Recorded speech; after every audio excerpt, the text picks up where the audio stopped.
Good morning student, welcome to e class. बच्चों, आज हम संस्कृत के अंतर्गत आज व्याकरण पढ़ेंगे और व्याकरण में क्या पढ़ेंगे? कारक व उपपद विभक्ति। ठीक है बच्चों, आपने हिंदी में भी कारक पढ़े हैं। कारक के कितने भेद होते हैं? कारक में 8 भेद होते हैं। तो हिंदी में बच्चों कारक अलग से लगते हैं, शब्द से अलग लिखे जाते हैं, जबकि संस्कृत में क्या होता है? कारक जो है शब्द के साथ ही जुड़े होते हैं। ठीक है, तो चलिए पढ़ना शुरू करते हैं। कारक विभक्ति। शब्दों में जब कारक चिन्हों के अनुसार विभक्ति लगाई जाती है तो उसे कारक विभक्ति कहते हैं। उपपद विभक्ति। जब किसी विशेष पद के कारण किसी विशेष विभक्ति का प्रयोग हो तब उसे उपपद विभक्ति कहते हैं। ठीक है, अब इसमें आपके पास द्वितीय विभक्ति से है। द्वितीय विभक्ति कर्म कारक। ठीक है, प्रति, हरेक, अनु, पीछे, अधि, नीचे, उपसर्ग युक्त धातुओं के साथ द्वितीय विभक्ति का प्रयोग होता है। यानी इनके साथ जो ये उपसर्ग लगे हैं, ये दिए हुए हैं, प्रति, अनु, अधि, इनके साथ बच्चों हमेशा ही द्वितीय विभक्ति का प्रयोग किया जाता है। जैसे स ग्रामम प्रति गच्छति, वह गांव के पास जाता है। ठीक है, उसी तरह छात्र अध्यापकम अनुगच्छति, अनु यानी पीछे। ठीक है, तो क्या बना अनुवाद? छात्र अध्यापक के पीछे जाता है। इसके बाद है उभयता, ये भी उपसर्ग है। परिता, अभिता, धिक के योग से द्वितीय प्रयोग होता है। ठीक है, जैसे उभयता क्या होता है? दोनों ओर, परिता चारों ओर, और अभिता इसका भी अर्थ चारों ओर होता है। ठीक है, और धिक होता है धिक्कारना। ठीक है, धिक्कारना। तो अब देखिए इसमें सेंटेंस, गृहम अभिता वृक्षा संति। गृहम घर, अभिता चारों ओर, वृक्षा बहुवचन है बेटा, पेड़, संति हैं, घर के चारों ओर क्या है? पेड़ हैं। धिक राष्ट्रद्रोहिणम, धिक धिक्कार, राष्ट्रद्रोहिणम राष्ट्रद्रोही, राष्ट्रद्रोही को धिक्कार है। तृतीय विभक्ति करण कारक।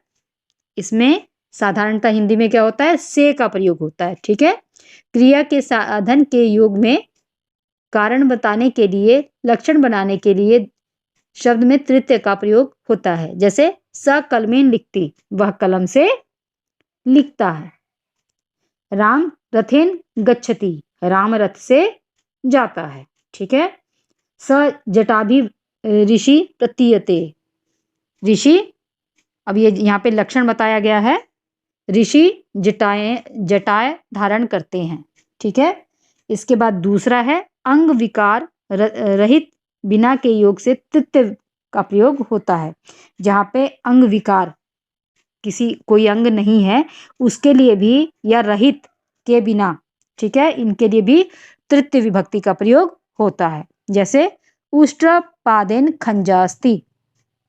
ठीक है, इसमें क्या है? ऊंट पैर से लंगड़ा है। धर्मेण बिना न मुक्ति, धर्म के बिना मुक्ति नहीं। विद्याहीना पशु भी समान, विद्या के बिना पशु समान है। इसके अलावा सम, स, सांग, साधर्म, अलम के योग से तृतीय विभक्ति। ठीक है, इनके साथ भी तृतीय विभक्ति का प्रयोग होता है। इन शब्दों में का जहां प्रयोग होता है सेंटेंस में, वहां तृतीय विभक्ति लगती है। जैसे पिता पुत्रेण स गच्छति, पिता पुत्र के साथ जाते हैं। रामेण सांग सीता अपि आगच्छत, रामेण राम के, साकम साथ, सीता सीता अपि भी, आगच्छत आ गई, राम के साथ सीता भी आ गई। त्यागेन सम सुख नास्ति, त्याग के बिना सुख नहीं। अलम कोलाहलेन, अलम बस, कोलाहल शोर, शोर बस, अलम चिंत्या, चिंता फिक्र, और चिंता बस। चतुर्थ विभक्ति संप्रदान कारक। इसमें दा यानी देना, क्रुद्ध यानी क्रोध, रुचि यानी इच्छा, रुचि। धातु के योग में चतुर्थ विभक्ति का प्रयोग होता है।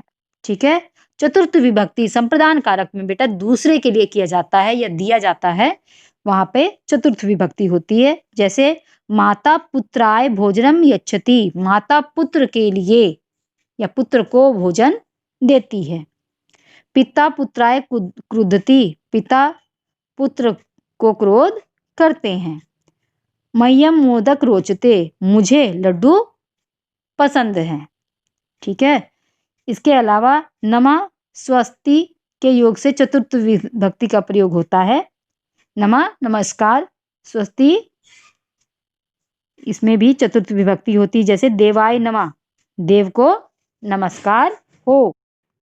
अलम का प्रयोग जब सामर्थ्य या पर्याप्त के लिए हो तो चतुर्थ विभक्ति का प्रयोग होता है। जैसे कृष्ण कंसाय अलम, कृष्ण कंस के लिए बस। ठीक है, यानी कंस को केवल कृष्ण ही मार सकता है। ठीक है, उसके लिए ही ये पर्याप्त है।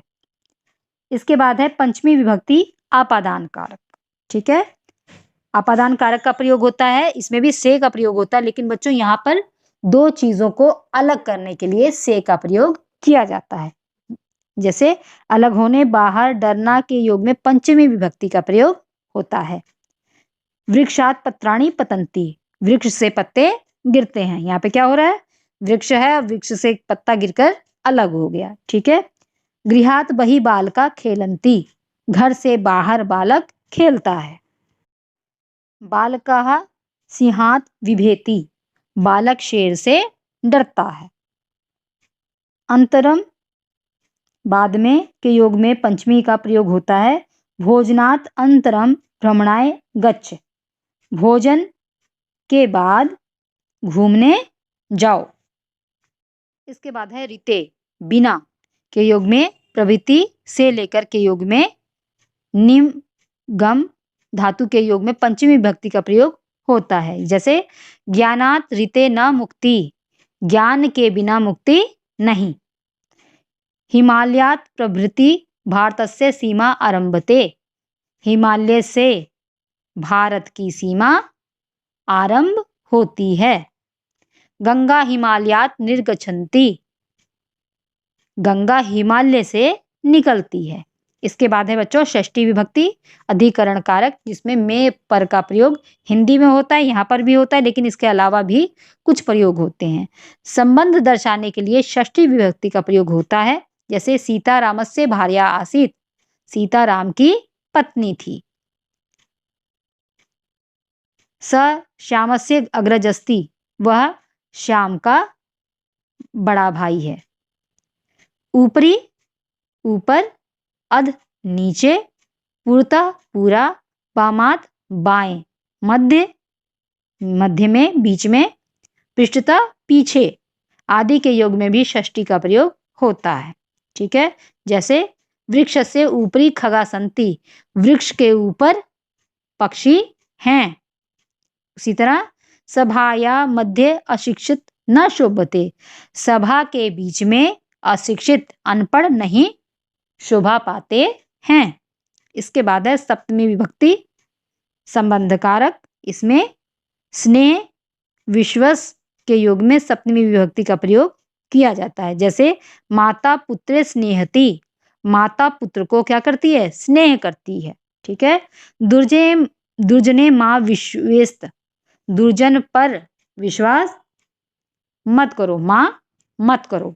ठीक है, इसके बाद है निपुणता कुशलता आदि दर्शाने के लिए सप्तमी विभक्ति का प्रयोग होता है। ठीक है, जैसे अर्जुना धनुर्विद्याम निपुणा आसीत, अर्जुन धनुर्विद्या में निपुण थे।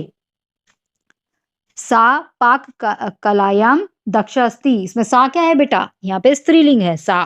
ठीक है, वह पाक कला में भोजन पकाने में दक्ष है। इसके अलावा श्रेष्ठता बताने के लिए सप्तमी का प्रयोग होता है। जैसे कविषु कालिदासा श्रेष्ठ, कवियों में कालिदास श्रेष्ठ है। ठीक है बच्चों, तो इस पाठ को अच्छे से याद कर लीजिएगा, इसको व्याकरण को देख लीजिएगा कारक को, क्योंकि इसमें से क्वेश्चन आएंगे। Okay, thank you.